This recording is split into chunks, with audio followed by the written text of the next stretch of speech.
If you're going through an ego death right now, congratulations, because you are evolving. And also, I'm really sorry, and I am sorry for your loss of your old self. And it's okay to grieve it.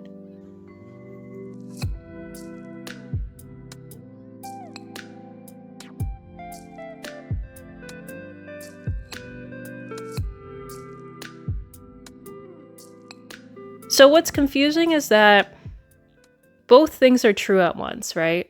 You both are mourning a version of yourself that you probably worked so hard to create. And probably, arguably, you spent so much energy, so much survival. You probably put your all into that old version of yourself. And to see it die feels almost like you're a traitor. You're like doing healthy things, right? You are getting rid of your old survival patterns, identities, mindset. You are letting go of the people who fed that, who made you think less of yourself. You're letting go of everything that didn't work for you.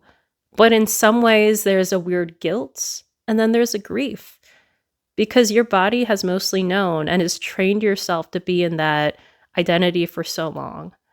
So, of course, I think I have gone through this, and I think I talked about this maybe a year ago too, where there was a point where I almost resisted my ego death because I was fighting really hard to find validation for that old self. And I actually think that that is an important step pre-ego death. I think there is a necessary, needing to emotionally validate yourself. That's why I created this podcast, because I needed to be in a space where I could hear my feelings, where I could validate it within my body, instead of having the years of dissociation and catering to other people that I did. I spent so many years suppressing my really deep sensitivity. I was able to put on a mask of being really put together and being really fast paced. I was always a strong person, but I put on a hyper masculine version of strong.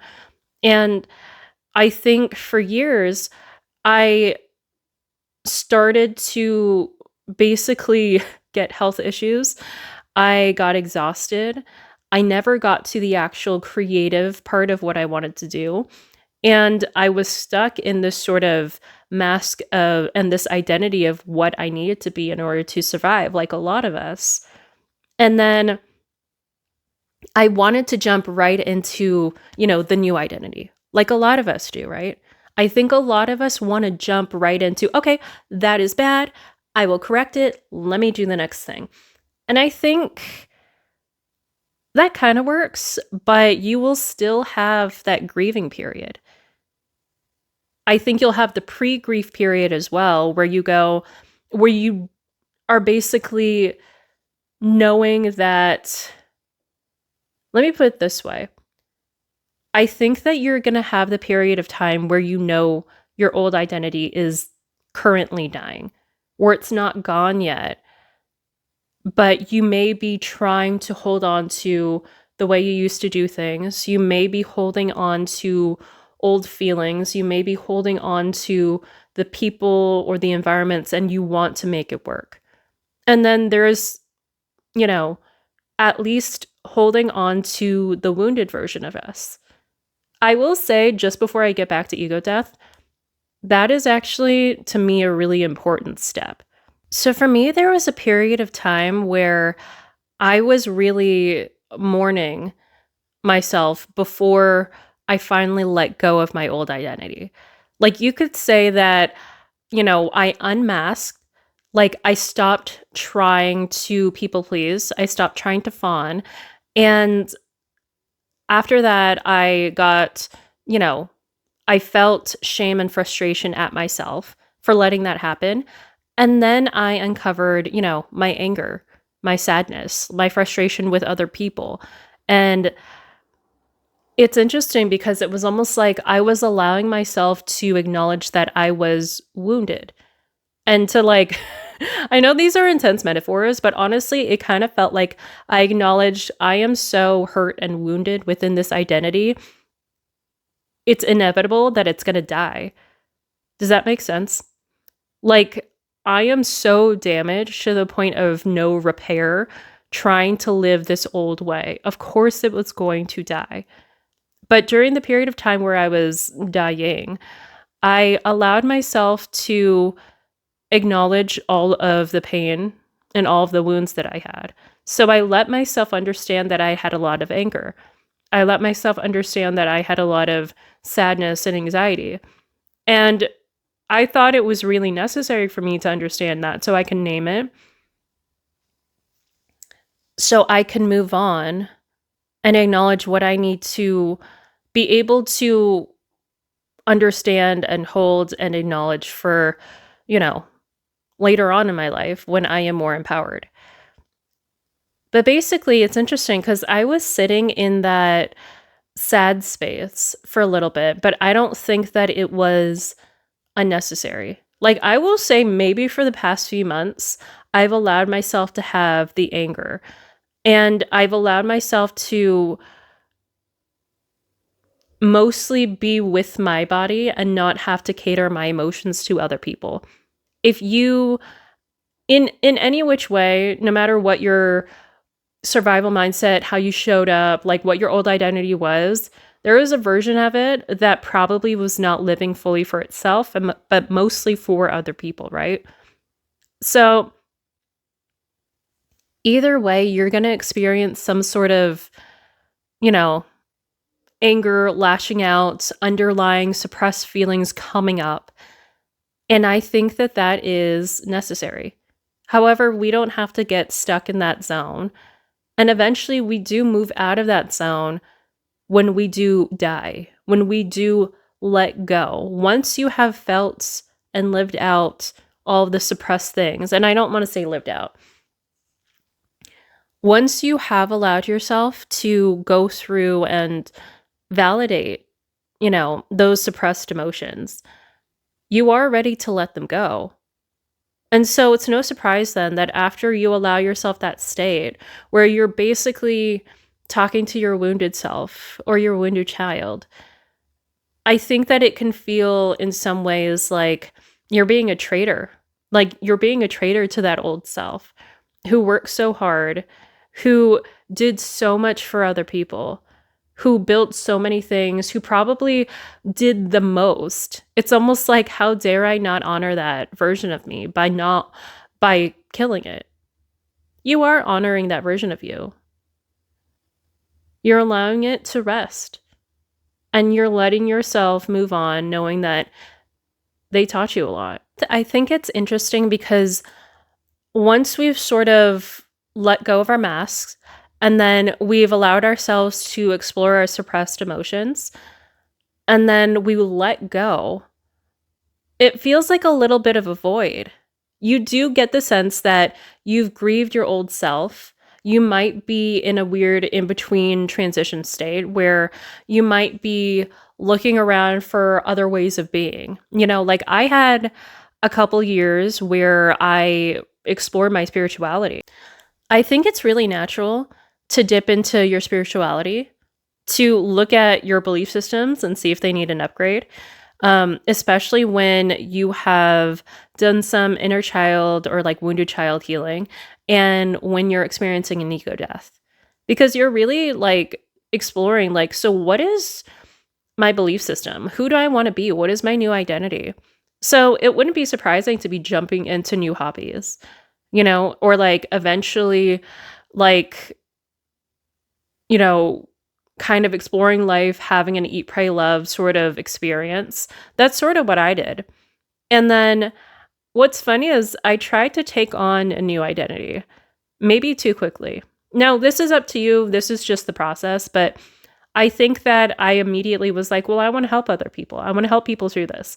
And as I was trying to learn that, I realized there's still leftover stuff that is suppressed. There's still leftover blocks that I have before I could do that. And then there was another version of me, other aspects of me that needed to die. So if you're finding that you're having multiple deaths, it's because there's multiple facets of our lives that we can change. We can change our identities around. And so you may have an ego death in terms of relationships, but then you realize you need to have an ego death in terms of your career. And it doesn't have to look so clean cut like that. But I feel like a lot of us might have different versions of this ego death in different parts of our lives and at different stages of our lives, right? I mean, we have an ego death when we graduate from high school. We have an ego death, like, I don't know, like when we move from one country to another or one place to another, when we change jobs, something about our identities is changes, and it feels like a huge transition and change in a lot of aspects of our lives. And yeah, maybe what I'm talking about right now feels like it's more about, maybe what I'm talking about right now is a little bit more about how we personally die from our survival patterns. But in general, we will see a lot of these things, like a lot of ego deaths happen in different aspects of our lives. So the thing is when you're going through an ego death, I think that it can feel like some things don't matter to you anymore. Like that's how I've been feeling. And I think it's more so for me, the motivations behind things don't matter as much anymore. Like, and it's, for me, literally, I'm like, I want to create content. I want to perform. I want to make art. Like these things are very much dependent on being kind of public facing and having people like you. But the sort of performative aspect of it, the approval aspect of it, like the dream of being the best, the dream of being like, the most talented or like the most popular, all of like that whole highest pedestal aspect of whatever I wanted is starting to die down. And it's funny because the core heart of what I wanted is still there, but the sort of the levels, the pedestal of whatever I wanted is something that I'm accepting that I don't need. Isn't that funny?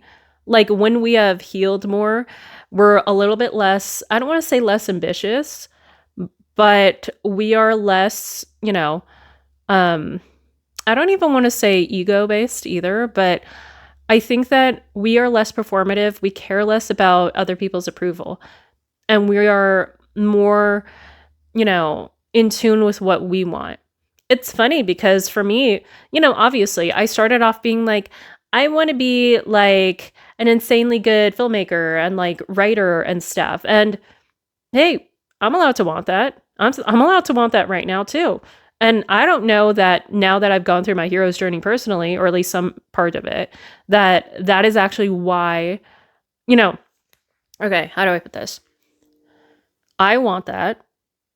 And I don't think that I need to cling to the idea of that anymore to make it happen. I can just live it now, right? Like I can live my best version of whatever my ideal version of being a writer and a story writer is, right? And it's funny because like the motivation behind wanting to be like, oh, I need to make huge like blockbuster movies, or like I need to make a huge like worldwide like everyone knows it, popular like top network TV show. I think all of those things would be great, and maybe I'm still aiming high, but like the other versions of that, like me being like, well, I want to write stories and maybe share them online, or like I want to create skits and maybe share them online. The other versions of that I'm leaning into as, oh, those are just as important. And I think that it's funny because I think that when we are motivated by the highest pedestal stuff, obviously we're not going to be as happy along the way when we reach the smaller milestones, but we also are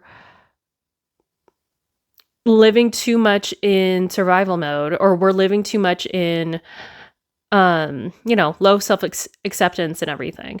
But the thing is like basically what I will say is the same core of what I wanted is still there. And sometimes it can change though. But you'll see possibly there is like a core sort of kernel of what function, was your gift. Like even when you started, or like there was something about you that still was alive, even though you were wounded a lot. Like I think for me, either way, I had this inner need to sort of share some sort of intuitive big picture message. And I've always had that. And no matter what medium I use for it, like I can always, lean on that. There is always something that you inherently have a gift for that you may intuitively know that you have. And even though it feels like a version of you has died, I think it's great, maybe when you're ready, because I think some of us need to sit in that ego death for a little bit. But when you're ready, you can think about, well, what was something inherent to me that I feel like even in my worst times, I still have? And that could be, if it's not like, oh my God, I'm a writer and it's so prolific and like it's so intuitive, like I kind of feel like mine is, like it's this like sort of magic of making connections with people.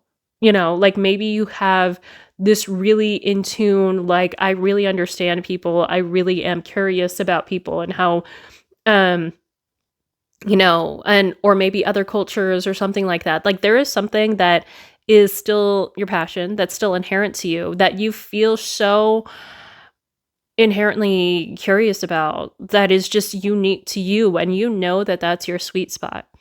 So I think it's important to see this because I don't know, I play around with the different spiritual ideas, and there's beliefs that we have a soul contract and we're supposed to go through certain karma or certain trials and tribulations to fulfill our purpose. And there's a belief that, like, within that belief is that everything was planned. Or I also believe that some things just balance out the way that they do, but you are still born a certain way and kind of wired to do well in certain things, and you're still inherently going to be more interested in certain things. I kind of think both are true. But what I do definitely believe is that we have our gifts that could never be taken away from us, right? So, explaining a little bit more what I was saying about myself earlier, I was discovering the past couple of months when I was trying to be like, well, I want to like go pursue this skill or this hobby. I want to do this. I want to be good at these things. And I was kind of looking at like, what is the common thread between all of these things?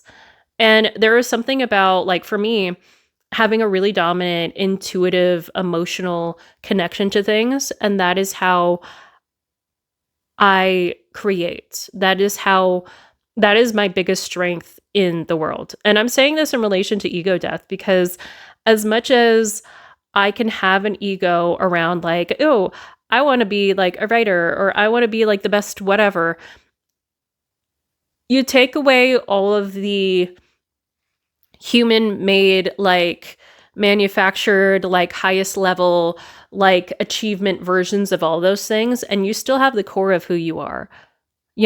Like for me, I don't have to be the best filmmaker. I don't have to be like a star actor. I don't have to be, the greatest like musician or whatever, but there is something inherently about me where I feel so sensitive to what's around me where I can't help but give it meaning. And I need to tell people about the meaning that I gave it. That is if I distilled it at its like most core form, that is how my inherent gifts function. And so sometimes it's like, I'm going to be like putting stuff on my Threads app. I'm going to be putting stuff on my Instagram. I'm going to be like writing a Substack. Like I'm going to write a story. I'm going to write a book. Like I'm going to write songs. It doesn't really, it doesn't really matter whatever medium you're using, but there is something that's a through line for you and your function, isn't it? And if we want to go a little bit into spirituality, I think that there are some people who say that we have sort of intuitive gifts. And I think everybody has one. And from what I kind of believe is that we all inherently have one. And that is our sort of intuitive gift. That is something that we just, at its core, we kind of know that we have.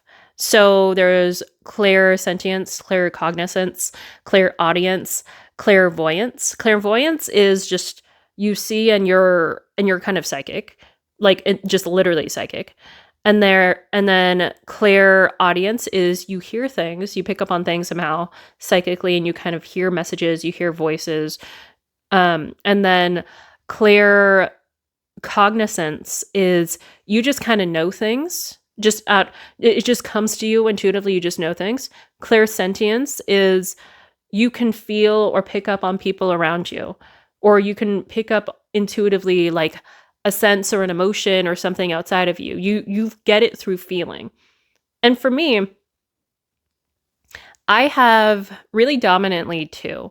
I think that I'm actually pretty claircognizant.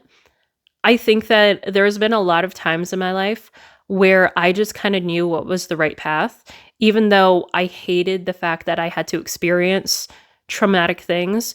But there was a part of me that just kind of was like, but this is the right way. And I didn't need to read about it. I didn't need to sit with it too long. There was just a part of me where like if I tuned into my intuition and if I really kind of like listened for a moment, I would just kind of know what was right for me. And some things like, and that kind of goes with other things. Like I would get kind of a hunch about something, like a gut instinct about something, and I'd end up being kind of right. Or like I would just in my head, like, I don't know, something would pop up and I'd be like, I think it must be this thing. And I'd be on the right track. And then for my second one, I am really clairsentient. And I was thinking about this the other day, how sometimes it messes me up, both my claircognizance and my clairsentience. It messes me up to try too hard to learn how to do things correctly. With a lot of stuff, though, please learn it correctly, especially if it is health or safety. Please do it correctly. But with a lot of the things that I love anyway, like messaging, like art, like storytelling, personal development, it's pretty objective. Like there's a lot of core moral things that I think we should subscribe to help people feel safe. But there's a lot of it where I feel like it is up to what is best for each person. And it's not necessarily like clean cut, set in stone, right? And so basically, specifically for clairsentience, like I was thinking the other day how a lot of the times I can learn the basics of a lot of stuff, but in order to do what I want to do, so create, I usually don't go by like, oh, I have to write a screenplay exactly to the T of all of the points and all of the, like I don't have to exactly do that, but I need the base knowledge of it and then to sit with how I feel with it. And I notice that when I am quiet with myself, like it doesn't turn, my sensitivity, the clairsentience doesn't turn off. So when I am quiet and I allow it not to be too overwhelmed with mentally what to do, and I don't try to force it to do anything, if I just kind of sit with with what is present in front of me, I'm going to be sensitive to it somehow. Like I'm going to soak up, or I'm going to connect with things. Like I'm going to be affected by things just inherently because I am like a magnet to things because I am sensitive. And I think that being really sensitive and also just, I guess, claircognizant, like it ends up being for me when I sit with myself, when I don't try to overdo things, and additionally, if I don't have to, like by overdo, I mean, I don't even have to take a lot of action sometimes for me to get an answer and to know where I'm creating from. I know that's kind of like not practical for a lot of people, but that's why I'm saying dive into what feels like intuitively feels like your best functions. And I think that for me, when I get to sit with myself and let myself be sensitive and to listen to what my sensitive body is feeling, what it's picking up around me. And then if I get to listen to, my claircognizance, like what is the immediate, like, and in general though, I can describe claircognizance as sort of, so I am also on the autism spectrum. I would say autism ADHD spectrum. And there is a lot of like clear pattern recognition that you get when you are autistic and ADHD. So I think that claircognizance kind of comes from that. And so when I don't have to overlearn something, but if I get a little bit of like the big picture of it, I think that I can, create the connections and just understand something, and fill in the gaps. And it's very interesting because those two things have kind of led me to constantly putting meaning, because I'm picking up on feeling and then I'm picking up on pattern recognition and what I can know, claircognizantly. And like, it's really interesting because that all kind of funnels still into this sort of, I feel like I get intuitive messages. I feel like if I were to sit back and kind of observe things, if I gave myself the space to do that, I could create really easily. And so this is what I'm trying to make for myself now. There's a lot of really conscious, like, decisions that you have to make when you want to live differently.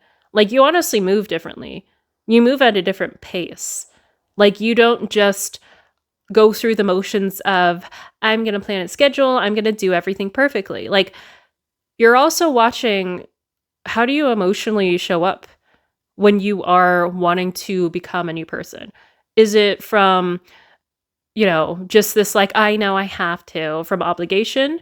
Or is it from this like, I know I really have to or else it won't work, so from fear or anxiety? Or is it coming from this place of sitting in, I know inherently who I am? And like, even though, again, it's hard when you've just gone through an ego death to step into like, I'm going to be who I was always meant to be. I'm going to step into my talents perfectly right now. Like, you're not going to, or maybe you could, but it may be hard to just step right into like, and now I'm going to be the perfect version of myself. Like, that takes some rewiring and some living. That takes living. So that takes rebirth. And guess what? In order to, transition out of ego death, you get reborn. And what happens when you're reborn? You're a baby. You're learning how to walk again. You're learning how to like emotionally show up. Like, you are rebuilding your identity and your ego. Like, you are literally learning how to talk again. Like, how does this version of me speak now? Like, what is this version of me's voice? Like, what is this new life I'm building for myself? How do I want to raise myself? Like, it's really such a good fucking metaphor also. But like, but like, it feels like, to me, like the way that you kind of deal with ego death specifically is you might be sitting in the void. It might on and off feel like a weird depression. It might feel like you don't want to have an identity or anything. And this is what I was experiencing the other day, where I was just kind of like, there is a weird absence that I was experiencing of like, and I was trying to pinpoint if it was like an absence of passion or if it was like a depression, or, if it means I completely don't want to do some things. And if I just completely want to change, sometimes when you go through these things, you're like, should I just like go move to a new country, which you could, like, should I just like change careers, which you can, like, should I just like go dye my hair and become a new person? Yeah. Like any of these things, you may have this urge to be like, I must like completely do something different. I hate this old energy. Something needs to feel better. I have to put on a new wardrobe, like whatever it is, something, gets to move. Like, you get to experience that new thing in your life. You get to experience new in your life, and it might be different. It might be moving different. You might literally, this is how it feels like for me. Your body and your posture and the tone of your voice and your energy might literally change. Like, in spiritual terms, they say that that's like an energy upgrade. But in, more 3D terms, like, that is actually just like your body is just like actually like moving differently. And anyway, I was thinking the other day, like, I was less passionate about a couple of the things that I was dreaming about. And I think that a lot of that was tied to performativeness, to approval. And it's annoying to admit how deep that goes, you know? And there are some things where I'm just like, but I don't want to take away from the ambition to want to achieve as high as I want to, which is the truth. You're allowed to still have that. You're still allowed to have that part of your ego. It's just, how much are you going to separate that from what you're actually living and how you're defining yourself? It gets tricky when it's not super either or it's not super like black or white or one or the other, or like full parts of each spectrum, like, I think that you level up when you're able to consciously, decisively choose things instead of being like, well, if I need to be achieving the highest level of something, then that means that I have to like bulldoze other people and be really high ego about it. No. But it does mean that it can feel hard in the world that we live in right now to achieve high level things while not acting like a super competitive, ego driven person, But if you're able to do that, which, I mean, humans, we hope that we're all able to do that, and that's the goal, right? Like, I think that is what we're trying to achieve. But for me, it kind of, you might sit in the little bit of confusion about whether or not what we're passionate about is what we're passionate about. Like, you might not know what to do with yourself. You might just be like, I kind of just don't even want to be around humans. Like, I kind of just, and that's a valid sort of thing to do, where it's just like, maybe I just want to connect back with my spirituality and nature and things around me. Like, I don't want to over-identify with who's around me. Like, I don't want to pick up new identities. I don't want to be too overly influenced. I kind of just want to sit in, being in my body and experiencing life and experiencing like nature and not just everything man-made and not just everything like ego-driven. And that's valid. But I will just say, during the ego death though, you might get restless, and there might be a moment when you're like, okay, I do think that I got to have an ego at some point, and it's okay to, not perfectly put on the right one. To, if it ends up being we revert back to some of our old habits, seems normal. But I think that, again, when you look at it, you might realize there are some parts of you that never leave you. No matter what you go through, there's parts of you where it was always you. It's funny how, ego death is a part of the hero's journey, the spiritual journey. And there have been so many people throughout the years who have documented and looked at all the different points of growth, right? This is every TV show, every good TV show and movie. They go through, the typical like character arcs. Like, I think, so for me, a couple years back, I really wanted to be in entertainment and a screenwriter.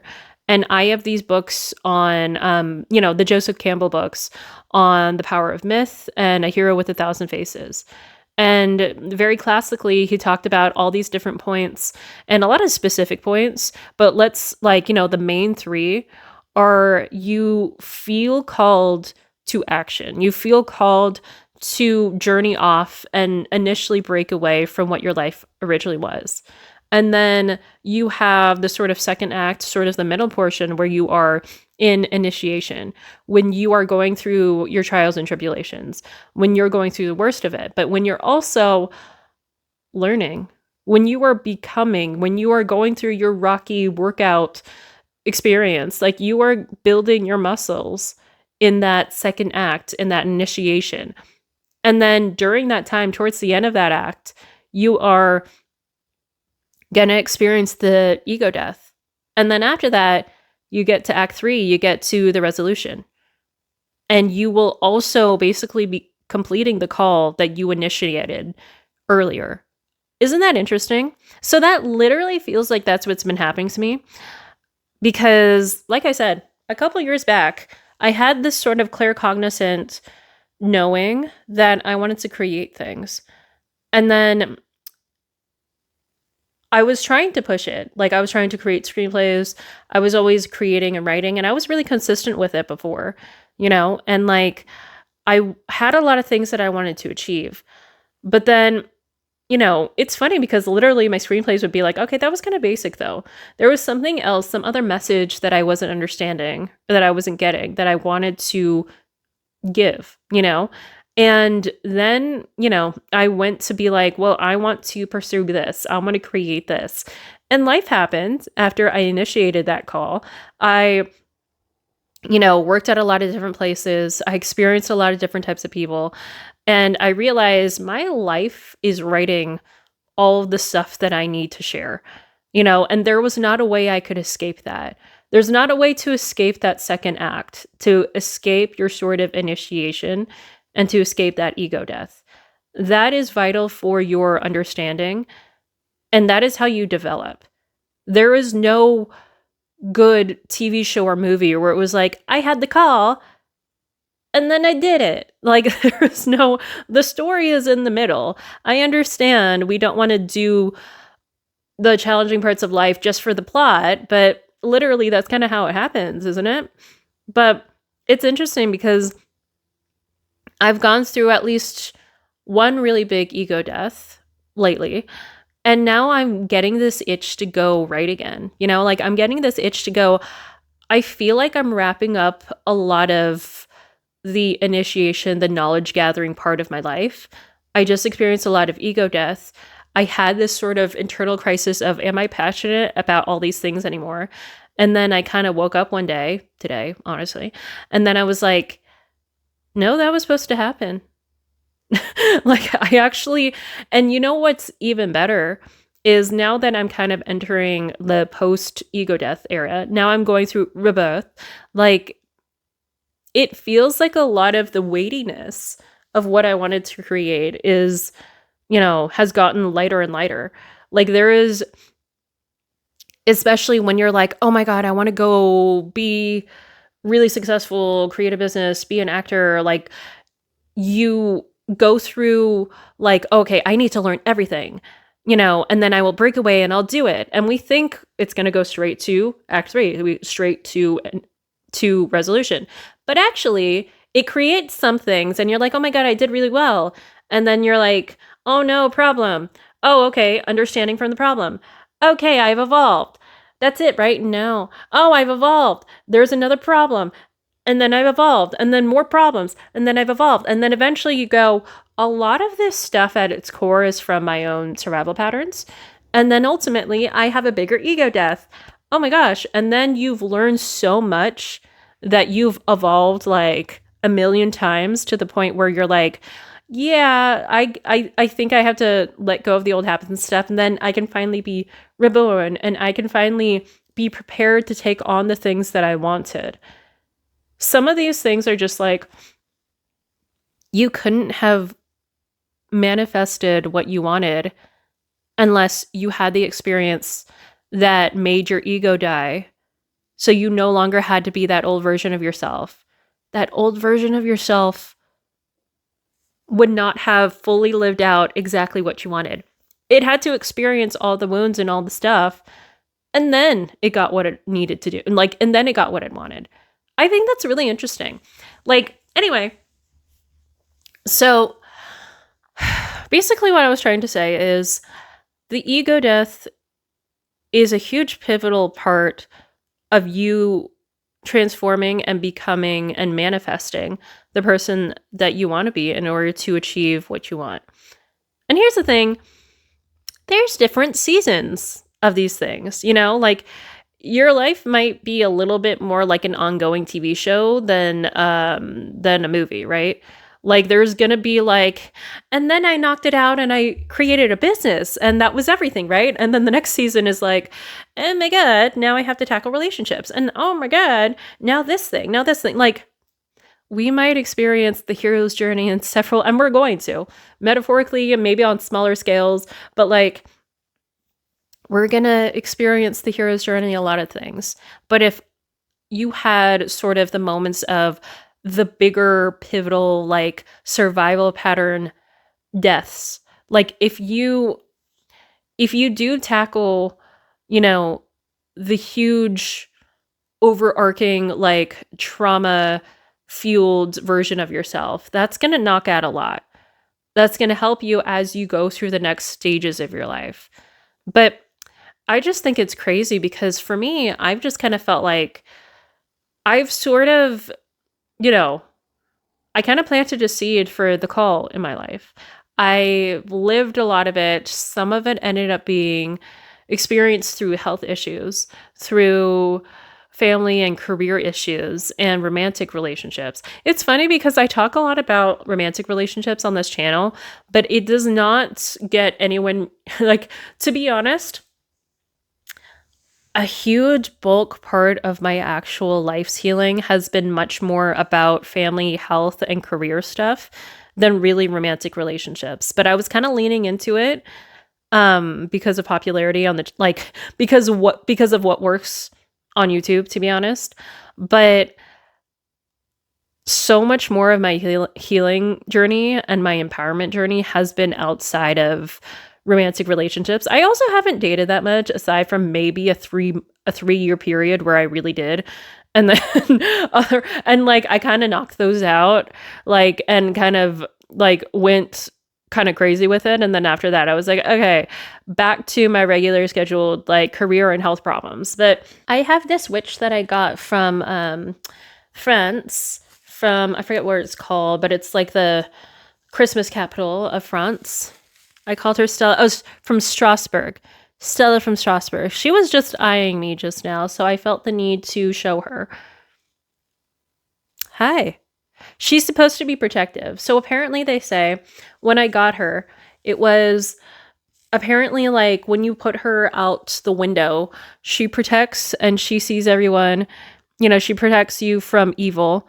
And she's like a good witch that, like, yeah, anyway. I don't know why. She was eyeing me just now. Like, she was on my table kind of looking at me like this. Hold on. She was like this. I don't know why. And so I felt the need to, like, be like, hi. Okay, I don't know. I don't need to do that right now. Anyway. So let me just say one more thing. If you are on a hero's journey or a spiritual awakening journey, you're the main character. And if you acknowledge that you are going through trials and tribulations and you're letting yourself have an ego death and you're letting yourself change, you are obviously the hero of your story. And what's funny is you'll notice that the extra characters, the random side characters who come in and out and kind of are the sort of placeholder, like they're kind of like the generic, stressor characters. They're generic villains. They're generic, like, character arcs in the background. Like they do not, they only seem to serve a purpose of, well, I don't want to say that, but you see these other characters in the background mainly just existing to help you go through your growth. Isn't that funny? And I will say that you being a person that is able to acknowledge that you want to go through a growth journey makes you a main character, because you'll see a lot of other people in your life. And just like in TV shows and movies, the people who are not main characters don't get arcs, do they? The people who are not main characters don't grow. They stay stagnant. We don't care about their stories. We don't want to watch them. They are just going to be one stagnant force. Are they going to have challenges? Are they going to have changes? Are they going to contribute like in purpose? Or are they just going to be there, just being their same old survival mindset identities? And so I just wanted to put that out there because I think it's interesting, because we may be so fixated on other people or the seasons of our lives where we were so entangled with or stressed out by or abused by certain people. But they're just kind of, like a little blip on the life where we become, the heroes of our stories, where they might not grow. And that's what I'm just saying that because I think that we can get overly fixated on other people. And there is always a lesson there when you find yourself stuck and fixated on other people. But ultimately, your story is not to fix or to help other people. Like, there is not a part of your story where it was like, and then I was meant to be a helper and never have a personality or an identity. And when I had an ego death, I was just supposed to serve everyone and not have my own life. Like, there's not a version of your story, especially if you are going through an ego death, if you've gone through that much and you have a growth journey actively happening. Like, there's not a version of your story where you just become a side character. Like, you are gonna see that through. And so let the other people just be other characters in your life. Okay, well, until next time, peace and love. Bye-bye.